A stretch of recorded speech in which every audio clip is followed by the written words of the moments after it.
नमस्कार, मैं हूं अनुपम। इस वक्त हमारी खास पेशकश के साथ नोएडा के लुक्सर जेल में बंद यूट्यूबर एल्विश यादव की आज दूसरी रात कटेगी। रेप पार्टियों में सांपों के जहर सप्लाई के मामले में एल्विश को 14 दिन के लिए जेल भेजा गया है। एल्विश पर लगी धाराओं की सजा क्या है? क्या एल्विश को जमानत मिलेगी? जेल में एल्विश की पहली रात कैसे कटी और एल्विश जेल जाने के बाद सोशल मीडिया पर क्या कहा, देखिए इस खास रिपोर्ट में।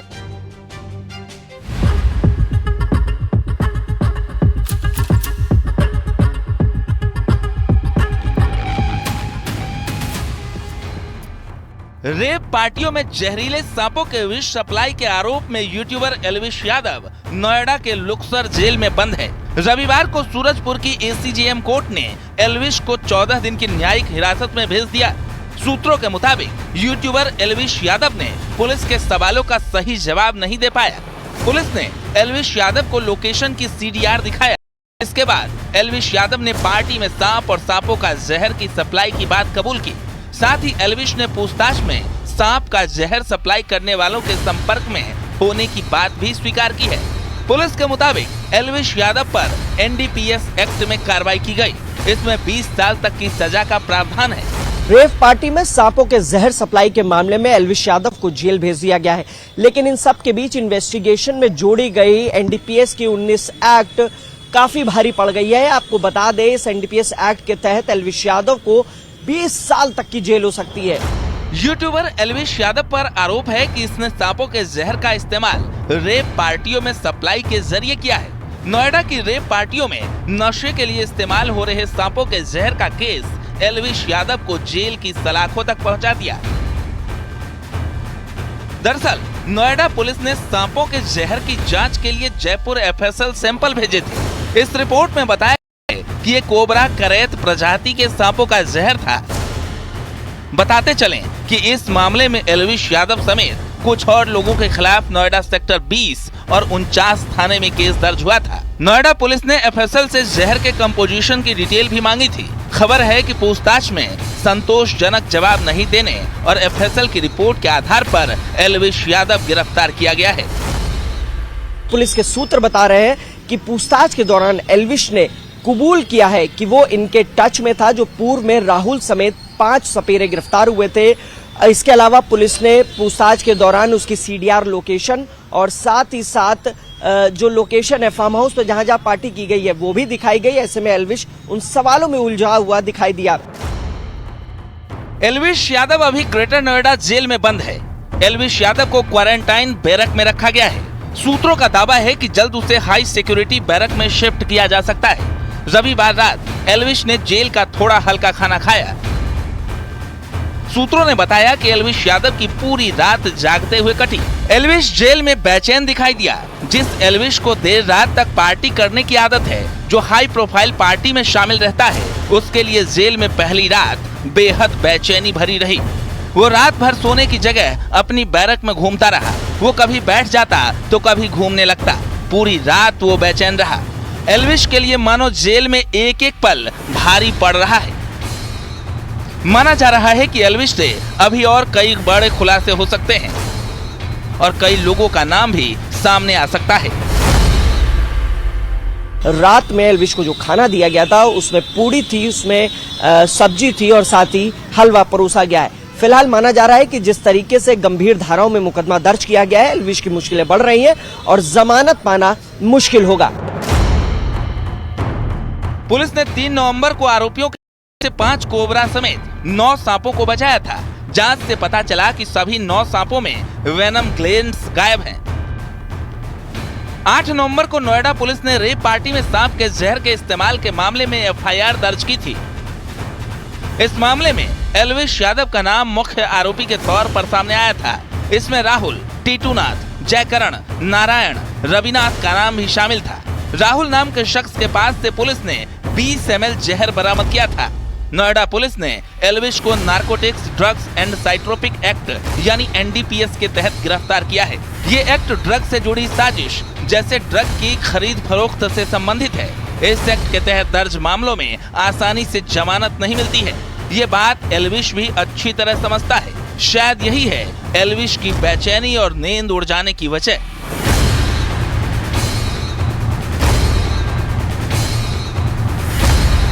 नोएडा से हिमांशु शुक्ला, न्यूज 18।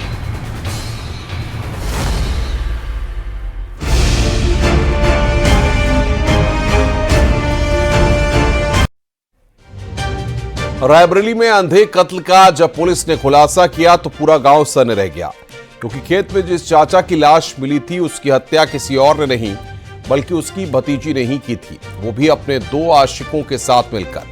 क्योंकि चाचा ने भतीजी को आधी रात में उसके दोनों आशिकों के साथ सरसों के खेत में रंगे हाथों पकड़ा था। कैसे सुलझाई पुलिस ने इस कत्ल की गुत्थी, आइए इस रिपोर्ट के जरिए देखते हैं।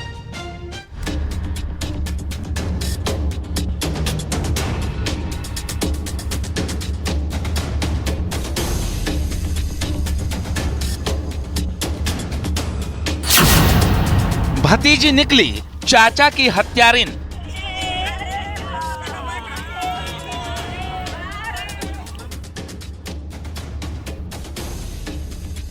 रायबरेली में हत्या का ऐसा खुलासा सामने आया जिसने पुलिस को भी हिलाकर रख दिया।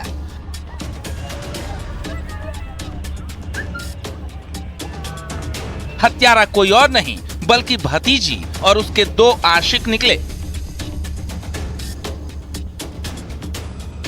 दरअसल 11 मार्च को युवती अपने 2 आशिकों के साथ सरसों के खेत में संबंध बनाते हुए पकड़ी गई थी। युवती के चाचा ने ही उसे दोनों आशिकों के साथ संबंध बनाते रंगे हाथों पकड़ा था।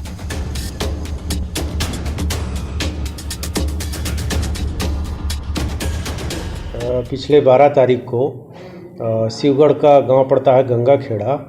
गांव के बगल ही उसी गांव के निवासी सहज राम, उनका शव लगभग 9 बजे सरसों के खेत में बरामद हुआ था। और इस सूचना पर तत्काल हमारी थाने की पुलिस सर्विलांस टीम और फील्ड पहुंची थी और समस्त एविडेंस और जो भी प्रदर्श मिले थे कलेक्ट किया गया था और उनकी पत्नी की तहरीर के आधार पर अभियोग पंजीकृत कराया गया था।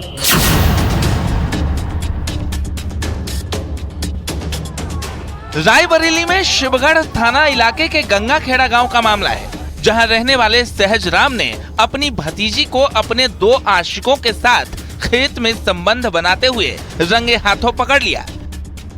सहज राम गांव में शटरिंग का काम करता है। वारदात के दिन शटरिंग का काम कर रहा था, लेकिन कुछ सामान कम हो जाने के चलते वो सामान लेने घर जा रहा था। इसी दौरान सहज राम को पास के खेत में टॉर्च की रोशनी दिखाई देने लगी। चाचा सहज राम जैसे ही मौके पर पहुंचा तो भतीजी और उसके आशिक सक पका गए। दोनों आशिकों और भतीजी ने सहज राम को इस राज को छिपाने की काफी मिन्नतें की, लेकिन वो नहीं माना। इसके बाद लड़की और उसके प्रेमियों ने राज खुल जाने के डर से सहज राम को मौत के घाट उतार दिया। सहज राम की हत्या करने के बाद आरोपियों ने उसकी लाश खेत में ही फेंक दी और मौके से फरार हो गए। उस दिन मृतक बगल के गांव दुजई खेड़ा में स्लेब डाल रहा था और अपने घर रात में लगभग 12 बजे शटरिंग का कील लेने आया था। कील लेकर के जा रहा था तो कुछ लाइट मोबाइल का प्रकाश आया, उसको कुछ संदेह हुआ। वहां जा कर के देखा तो युवती और ये उसके 2 प्रेमी वहां मौजूद थे और फिर उसी में आपस में कहासुनी हुई। कहासुनी के दौरान तीनों ने मिलकर के सहजराम की हत्या कर दी। इसमें उसके मोबाइल और बाइक सारी सब बरामद हो गई हैं और अभियुक्तों को गिरफ्तार करके रिमांड हेतु माननीय न्यायालय प्रेषित किया गया है।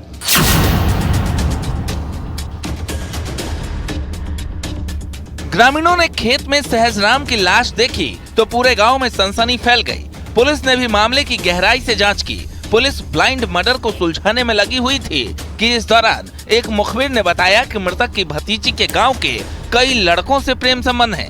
जब पुलिस ने लड़की के मोबाइल नंबर की जांच की तो पता चला कि वो गांव के ही कई लड़कों से बातचीत करती है।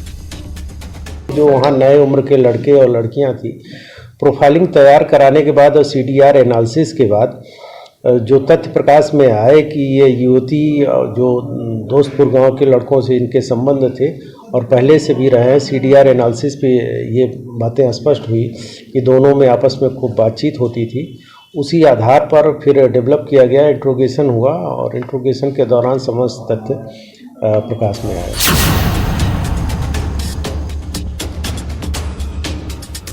पुलिस ने पूछताछ के लिए आरोपी लड़की को ही उठा लिया और कड़ी पूछताछ की। युवती ने बताया कि उसके गांव के अलावा दूर दराज के कई लड़कों से प्रेम संबंध है। उन्हीं में से आरोपी संजीव और हर्षित भी शामिल है। हत्या वाली रात दोनों उससे मिलने आए थे।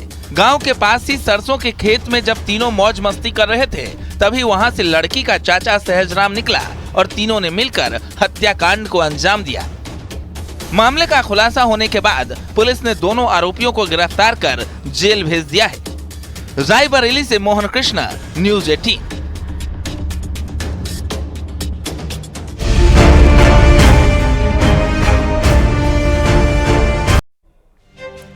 क्या तंबाकू या खैनी मांगने पर अगर कोई नहीं दे तो उसकी हत्या की जा सकती है, वो भी गोलियों से भूनकर? मुजफ्फरनगर में ऐसा ही एक सनसनीखेज मामला सामने आया, जहां हेड कांस्टेबल ने नशे में धुत होकर टीचर धर्मेंद्र कुमार को गोलियों से भून दिया। पुलिस ने आरोपी हेड कांस्टेबल को गिरफ्तार कर लिया है। वहीं इस मामले में अब टीचर सड़कों पर उतर आए हैं और विरोध प्रदर्शन कर रहे हैं। देखिए रिपोर्ट।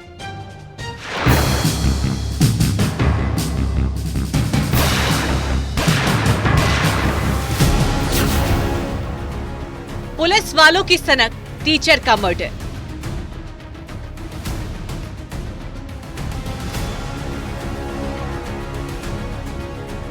मुजफ्फरनगर में एक पुलिसकर्मी ने एक टीचर को गोलियों से भून दिया। हमले में टीचर की मौके पर ही मौत हो गई। मौके पर मौजूद लोगों के मुताबिक वाराणसी से यूपी बोर्ड की कॉपी लेकर आई टीम के पुलिसकर्मी और टीचर के बीच विवाद हो गया था। हेड कांस्टेबल चंद्र प्रकाश यादव ने तंबाकू मांगने के विवाद में अपनी सर्विस कार्बन से सहायक टीचर धर्मेंद्र कुमार पर अंधाधुंध फायरिंग कर उसे मौत के घाट उतार दिया। शामिल एक हेड कांस्टेबल चंद्र प्रकाश द्वारा जो धर्मेंद्र नामक व्यक्ति है, ये इनके साथ सो रहे थे और इनको ये बार बार सोने से परेशान किया जा रहा था और ये बार बार तंबाकू भी मांग रहा था। साथ में जो लोग हैं उन्होंने ये बताया है कि ये शराब के नशे में भी था। इसने धर्मेंद्र ने जब इस बात पे आपत्ति जाहिर की तो चंद्र प्रकाश के द्वारा इस पर अपने कार्बाइन से फायर खोल दिया गया, जिसमें कई राउंड गोलियां इसको लगी है। इस जो मजरूब है इसको तुरंत जिला अस्पताल पहुंचाया गया, जहां पे डॉक्टरों की टीम ने इसको मृत घोषित। पुलिस वाले की खैनी की खूनी ललक।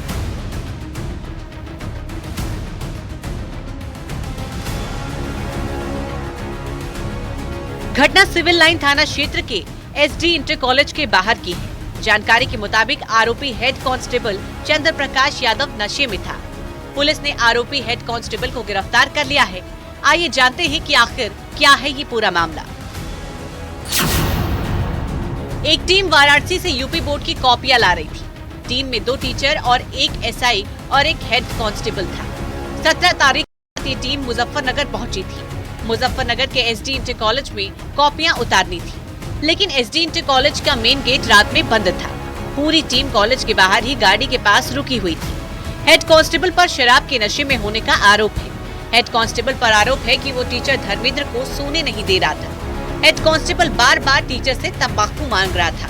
टीचर के विरोध करने पर हेड कांस्टेबल ने कार्बन से गोलियां चला दी। कि जनपद वाराणसी से यूपी बोर्ड की हाई स्कूल की जो कॉपीज होती है वो जमा कराने के लिए एक टीम जनपद वाराणसी से दिनांक 14 मार्च को चली थी। इसमें 2 अध्यापक, 2 चतुर्थ श्रेणी कर्मचारी और सुरक्षा गार्ड में एक सब इंस्पेक्टर और एक हेड कांस्टेबल तैनात थे। इसके अलावा ड्राइवर और कंडक्टर थे। ये लोग अलग अलग जनपदों में कॉपियां वितरित करते हुए आज देर शाम जनपद मुजफ्फरनगर पहुंचे थे और यहाँ पर एसडी इंटर कॉलेज में इनको कॉपी जमा करानी थी। यहाँ पे एसडी इंटर कॉलेज का गेट बंद होने की वजह से ये सभी लोग अपनी गाड़ी बाहर खड़ी करके और विश्राम कर रहे थे। मुजफ्फरनगर में शिक्षक को गोली मारकर हत्या के मामले में कई जगहों से टीचर्स के विरोध प्रदर्शन की खबरें आ रही हैं। सोनभद्र में शिक्षकों ने बोर्ड परीक्षा कॉपी के मूल्यांकन का विरोध किया और आरोपी पर कड़ी कार्रवाई की मांग की। विनेश पवार, न्यूज़ 18, मुजफ्फरनगर।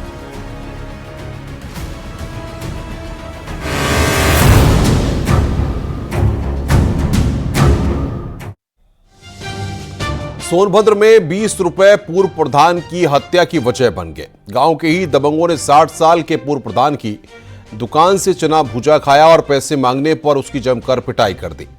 इलाज के दौरान पूर्व प्रधान की मौत हो गई। पुलिस ने भी केस दर्ज कर आरोपियों की तलाश शुरू कर दी है।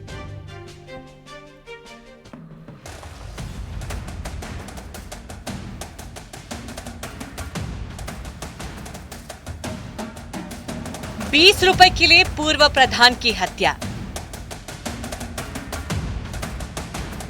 सोनभद्र में महज 20 रुपए के लिए पूर्व प्रधान की हत्या का सनसनीखेज मामला सामने आया है।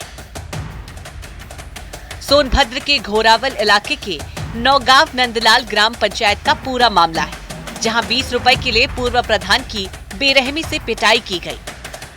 पूर्व ग्राम प्रधान गंभीर रूप से घायल हो गए हैं। परिजनों ने उसे अस्पताल में भर्ती कराया, लेकिन इलाज के दौरान उन्होंने दम तोड़ दिया। पूर्व प्रधान की पत्नी की शिकायत पर पुलिस ने केस दर्ज कर लिया है। तो हवेली के बगल में दुकान खोले है दाना का, तो दाना वहीं बेचा तो रहे और रोजाना पहुँचे गाँव का, तो सब लगन दाना भुजवा लगन, तो हमें अपन कहवा जाल सबका चालू हो जाओ, अब वही मारपीट हो जाओ, मार झगड़ा। तो क्या दाना वाना भुजवा के पैसा नहीं दे रहे थे? हाँ, 20 रुपया पार करो।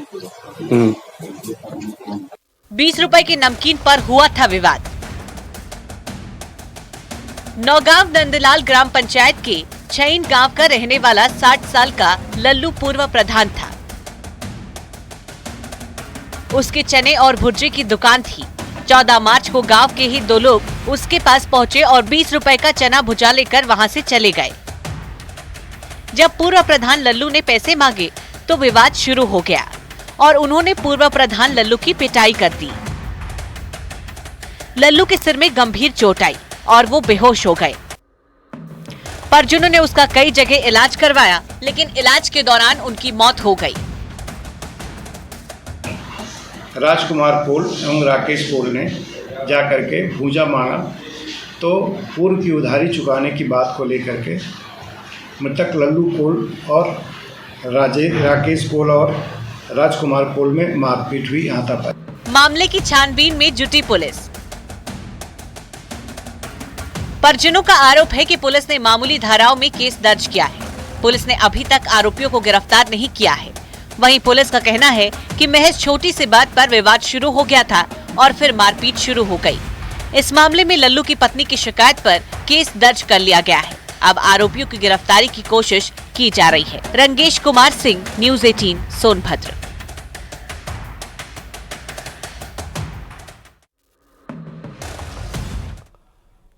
चित्रकूट में प्रवर्तन विभाग के आरटीओ को ओवरलोड ट्रक को पकड़ना भारी पड़ गया। ओवरलोड ट्रक मालिक ने अपने साथियों के साथ आरटीओ और उनके ड्राइवर पर जानलेवा हमला कर दिया।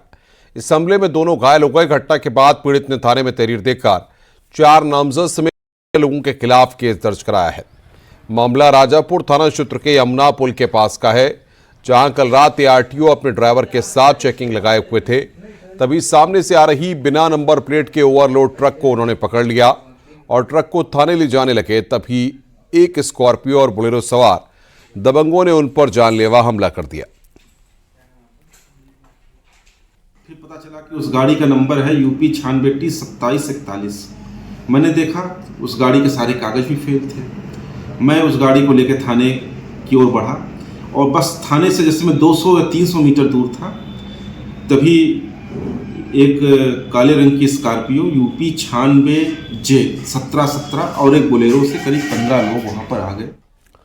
अयोध्या में धोखे से एटीएम बदलकर लोगों के पैसे निकालने वाले 2 शरारती ठगों को पुलिस ने पकड़ा है। पुलिस ने इनके पास से कई बैंकों के 72 एटीएम कार्ड बरामद किए हैं। साथ ही एक अवैध असला, 30,000 कैश, 2 मोबाइल और एक कार बरामद की गई है। दरअसल 17 मार्च को कोतवाली नगर में धोखे से एटीएम कार्ड बदलकर पैसे निकालने का एक मुकदमा दर्ज हुआ था।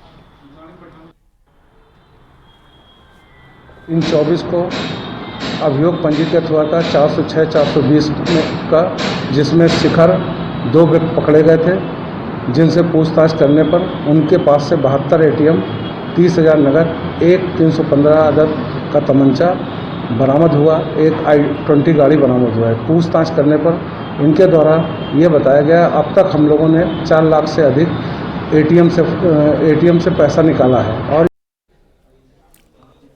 आगे बढ़ते हैं, खबर हापुड़ से है, जहां पर नगर पुलिस को कामयाबी हाथ लगी है। नगर कोतवाली पुलिस ने एक हथियार तस्कर को गिरफ्तार किया है। पुलिस ने गिरफ्तार तस्कर की निशानदेही पर 15 अवैध तमंचे और अवैध बंदूक बरामद की है। साथ ही पुलिस ने तमंचे बनाने के उपकरण भी बरामद किए हैं। पुलिस के मुताबिक शातिर अवैध शस्त्र फैक्ट्री चलाता था। थाना हापुड़ नगर पुलिस के द्वारा एक अवैध शस्त्र फैक्ट्री का पर्दाफाश करते हुए एक शातिर अपराधी इमरान को गिरफ्तार किया है, जो जनपद मेरठ के मुंडाली का रहने वाला है। ये इसके पास से अवैध शस्त्र बनाने के उपकरणों के साथ साथ 11 बने हुए तमंचे, एक बनी हुई पोनिया और 3 अर्धनिर्मित जो है तमंचे बरामद हुए हैं। कुल 15 बने और अधबने शस्त्र से बरामद हुए हैं, कार्ट्रिजेज से बरामद हुए हैं। लोकसभा चुनाव की तैयारी को लेकर गोरखपुर जिला प्रशासन ने गोरखपुर विश्वविद्यालय स्थित दीक्षा भवन और कॉमर्स फैकल्टी का निरीक्षण किया। डीएम और एसएसपी ने मतगणना स्थल को देखा। डीएम ने कहा कि गोरखपुर जिले में 3 लोकसभा सीट आती हैं, जिसमें से संत कबीर नगर लोकसभा सीट पर छठे चरण में मतदान है, जिसका एक विधानसभा खजनी गोरखपुर जिले में है। वहां पर भी छठे चरण की तैयारी हम लोग कर रहे हैं, जबकि गोरखपुर और बांसगांव लोकसभा सीट का मतदान 7वें चरण में होगा। चुनाव आयोग के निर्देशानुसार तैयारी पूरी कर ली गई है।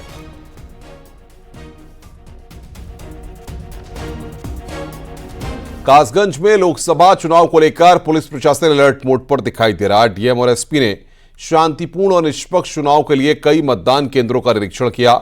मतदान केंद्र के आसपास से ईंट पत्थर हटाने के निर्देश दिए गए हैं। बिजली, पानी और लाइट की उचित व्यवस्था करने को कहा गया है। मतदान केंद्र पर सीसीटीवी कैमरों की दशा और दिशा सही करने के निर्देश दिए गए हैं। मतदान केंद्र पर पोलिंग पार्टी के रुकने की पर्याप्त व्यवस्था के साथ पेयजल, शौचालय और स्नानागार दुरुस्त रखने के निर्देश दिए गए हैं।